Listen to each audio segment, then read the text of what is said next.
بسم اللہ الرحمن الرحیم صلی اللہ تعالی علی حبیبہ محمد وآلہ وسلم۔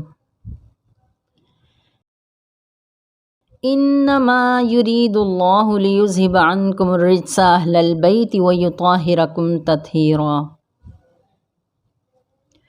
حضرت عبداللہ ابن مسعود رضی اللہ عنہ سے روایت ہے، آپ صلی اللہ علیہ وآلہ وسلم نے فرمایا، اہل بیت مصطفیٰ کی ایک دن کی محبت پورے سال کی عبادت سے بہتر ہے، اور جو اس محبت پر فوت ہوا وہ جنت میں داخل ہو گیا۔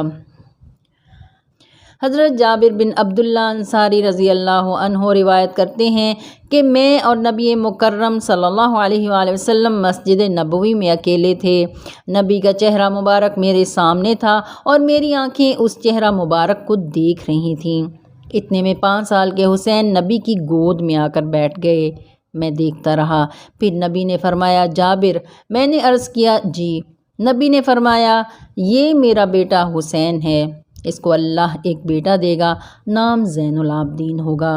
روز قیامت ایک فرشتہ یہ نام لے کر ندا کرے گا تو حسین کا یہ عبادت گزار بیٹا اٹھ کر کھڑا ہو جائے گا۔ روایت ہے کہ امام زین العابدین روزانہ 1000 نوافل ادا کرتے تھے۔ مدینہ کے 300 گھرانوں کو چھپ کر رات کے وقت راشن تقسیم کرتے اور اپنا نام بھی نہ بتاتے تھے۔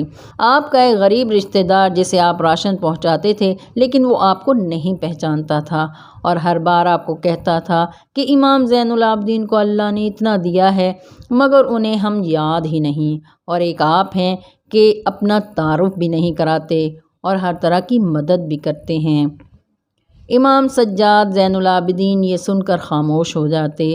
جب امام زین العابدین کی شہادت ہوئی تو اس وقت وہ شخص بھی آیا اور آپ کا چہرہ مبارک دیکھ کر انتہائی شرمندہ ہوا اور پھر یہ واقعہ سب کو سنایا۔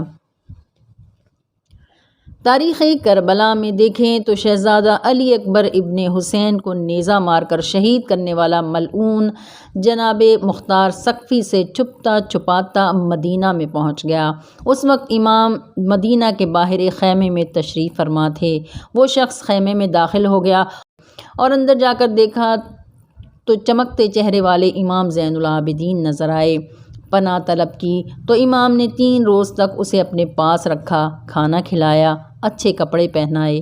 پھر جب وہ واپس جانے لگا تو آپ کے حسن سلوک سے متاثر ہو کر کہنے لگا، امام شاید آپ نے مجھے پہچانا نہیں۔ امام نے فرمایا، تم نے میرے بھائی علی اکبر کو نیزہ مارا تھا، میں تمہیں کیسے بھول سکتا ہوں؟ پھر فرمایا، وہ تمہارا ظرف تھا، یہ میرا ظرف ہے۔ روایت ہے کہ صحابہ کرام کی ایک جماعت حضرت امام زین العابدین کی عیادت کے لیے خدمت میں حاضر ہوئی۔ حال پوچھا، جواب میں امام نے فرمایا، الحمدللہ۔ پھر آپ نے صحابہ کرام سے پوچھا، آپ کیسے ہیں؟ اصحاب نے عرض کیا، آج ہم نے آپ کی محبت اور مودت میں صبح کی ہے۔ یہ سن کر امام زین العابدین نے فرمایا، یاد رکھو، جس شخص نے بھی ہم اہل بیت سے محبت کی، جب قیامت کے دن کوئی سایہ نہ ہوگا، اللہ اس کو گھنا سایہ باغات کی صورت میں عطا کرے گا، اور جس نے بدلے کی غرض سے ہم اہل بیت رسول سے محبت کی، اللہ اسے بدلے میں جنت عطا فرمائے گا، اور جس نے دنیا کمانے کے لیے ہم اہل بیت رسول سے محبت کی، اللہ اس کو وہاں سے دے گا جہاں اس کا گمان بھی نہیں ہوگا۔ مدینہ سے 13 کلومیٹر دور ایک باغ تھا۔ یہ باغ آج بھی موجود ہے۔ اسی میں ایک جگہ ہے جسے بیت الحزن کہا جاتا ہے۔ امام زین العابدین وہاں جا کر رہتے تھے اور 15 دن بعد مدینہ آتے۔ وہ بیت الحزن میں حسن مثنیٰ ابن امام حسن کے پاس بیٹھتے اور ان کے ساتھ اپنے دکھوں کا اظہار کرتے۔ بیت الحزن صرف ایک کوٹھری ہے جہاں ایک آدمی سجدہ کر سکتا ہے۔ امام دن رات وہاں بیٹھے رہتے تھے، روتے رہتے، سجدے کرتے رہتے۔ یہ بات قابل ذکر ہے کہ چونکہ بیت الحزن کی زیارت کے لیے پوری دنیا سے لوگ آتے تھے، لہٰذا آل سعود نے بیت الحزن کو گرانے کی کوشش کی، بلکہ مشینیں لے کر جاتے تھے، مگر وہاں مشینیں چلتی ہی نہیں تھیں۔ ایک مرتبہ کچھ لوگ امام زین العابدین کی خدمت میں حاضر ہوئے کہ عید کا دن ہے، آپ مدینہ تشریف لے آئیں۔ آج تک آپ کے چہرے پر تبسم نہیں آیا۔ آپ نے جواب میں فرمایا، حضرت یعقوب علیہ السلام کو شک تھا کہ میرا بیٹا حضرت یوسف علیہ السلام زندہ ہے یا نہیں۔ اس بنا پر آپ 40 سال روتے رہے۔ آنکھوں کی بینائی ختم ہو گئی اور میں نے تو اپنے گھرانے کے 18 جوان اپنے سامنے ذبح ہوتے ہوئے دیکھے ہیں، میں کیسے مسکرا سکتا ہوں؟ روایت ہے کہ ایک شخص آپ کی خدمت اقدس میں حاضر ہوا۔ اس نے عرض کیا، آپ کی اتنی عزت کیوں ہے، ہماری کیوں نہیں ہے؟ امام نے فرمایا، تم چاہتے ہو کہ تم ہمارے جیسے ہوتے، ہم نہیں چاہتے کہ ہم تمہارے جیسے ہوں۔ کوئی اللہ کی نعمت ایسی نہیں ہے جو ہماری طرف سے چل کر تمہاری طرف نہ گئی ہو، اور تمہاری طرف سے کوئی نعمت ہماری طرف نہیں آئی۔ مدینہ کے گورنر مروان بن عبد الملک نے کئی بار امام زین العابدین کو اپنے دربار میں بلایا اور گرفتار کرنے کی کوشش کی، مگر ناکام رہا۔ آخرکار اس ملعون نے امام کو زندان میں ڈال دیا اور ہاتھوں پاؤں میں کڑیاں ڈلوا دیں۔ سعید بن مسیب، امام ظاہری، امام حسن بصری آپ کی خدمت میں حاضری دیتے تھے۔ ایک بار امام ظاہری آپ کے لیے زندان میں کھانا لے کر گئے اور آپ کو دیکھ کر عرض کیا، آپ کتنی تکلیف میں ہیں؟ امام زین العابدین نے فرمایا، یہ میرا امتحان ہے، مجھے امتحان دینے دو۔ پھر اللہ اکبر کہہ کر زنجیروں کی طرف دیکھا تو زنجیریں کڑیاں یکدم اتر گئیں اور فرمایا، میں ان کا پابند نہیں ہوں مگر اللہ کی رضا پر راضی ہوں۔ امام زین العابدین فرماتے ہیں، ہمارے نام ہر پاک شے پر اور آدمیوں کے دماغوں پر لکھے ہوتے ہیں۔ سید الصابرین امام زین العابدین سے پوچھا گیا، آپ کو سب سے زیادہ مصائب کہاں پیش آئے؟ امام نے 3 بار فرمایا، الشام الشام الشام۔ رسی میں ہاتھ بندھے ہوئے تھے اور بازار شام سے گزرتے ہوئے دربار یزید تک پہنچے۔ دربار شام میں یزید کے سامنے مجھے، میری پھوپھیوں اور دوسری رشتہ دار خواتین کو کھڑا رکھا گیا اور زندان شام میں ہم سب کو قید رکھا گیا۔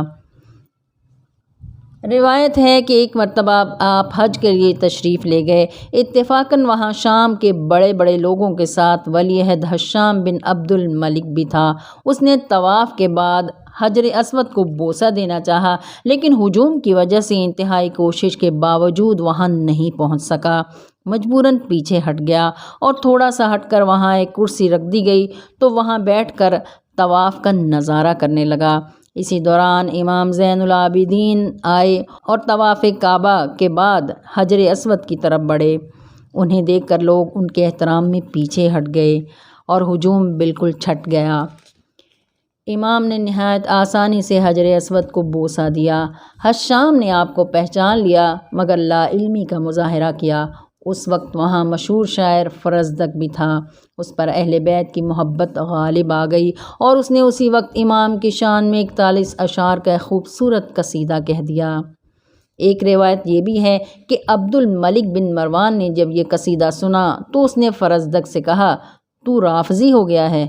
فرزدق نے جواب دیا، اگر آل رسول صلی اللہ علیہ وآلہ وسلم سے محبت کا نام رافضیت ہے تو پھر میں رافضی ہوں۔ اس نے حکم دیا، میری تعریف میں بھی اسی طرح کے اشعار لکھو، میں تمہارا بیت المال سے ملنے والا وظیفہ 2 گنا کر دوں گا۔ فرزدق نے آل رسول اہل بیت اطہار کی محبت میں ڈوب کر نہایت جرأت سے جواب دیا، عبد الملک، پہلے تو ان کے باپ جیسا باپ لیا اور ان کی ماں جیسی ماں لیا، پھر میں اس جیسا قصیدہ تیری شان میں کہوں گا، اور مجھ سے یہ مطالبہ کرتے ہوئے تجھے اللہ سے حیا نہیں آئی؟ میرا نام سرکاری وظیفے والے رجسٹر سے مٹانا ہے تو مٹا دے۔ امام زین العابدین اکثر فرماتے تھے، کچھ لوگ خوف سے اللہ کی عبادت کرتے ہیں، یہ غلاموں کی عبادت ہے۔ کچھ امید و طمع میں عبادت کرتے ہیں، یہ تاجروں کی عبادت ہے۔ اور کچھ خالص شکر الہی میں عبادت کرتے ہیں، یہی آزاد لوگوں کی عبادت ہے۔ اللہ تعالیٰ کے ساتھ مناجات اور دعاؤں کے لیے صحیفہ سجادیہ آپ نے ترتیب دیا، اور خلق خدا کی نسبت انسان کی ذمہ داریوں سے متعلق کتاب رسالۃ الحقوق بھی آپ سے منسوب ہیں۔ زیادہ صحیح قول کے مطابق ولید بن عبد الملک کے حکم سے زہر دیے جانے کی وجہ سے 25 محرم الحرام 95 ہجری میں آپ کی شہادت ہوئی۔ آپ امام حسن مجتبیٰ، امام محمد باقر اور امام جعفر صادق کے ساتھ جنت البقیع کے تاریخی مقبرہ میں مدفون ہیں، جسے 1925 میں مسمار کر دیا گیا تھا۔ امام شافعی اپنے ایک مشہور قصیدے میں فرماتے ہیں: اے اہل بیت، تمہاری عظمت اور تمہاری شان کے لیے اتنی دلیل کافی ہے کہ جو تم پر درود نہ پڑھے اس کی نماز نہیں ہوتی۔ عیسیٰ بھی در پہ آئے شفا کی طلب لیے، بیمار کربلا وہ مسیحا دکھائی دے۔ وہ رہنمائے قافلۂ عاشقان حق، اس سے تو خضر پوچھتے رستہ دکھائی دے۔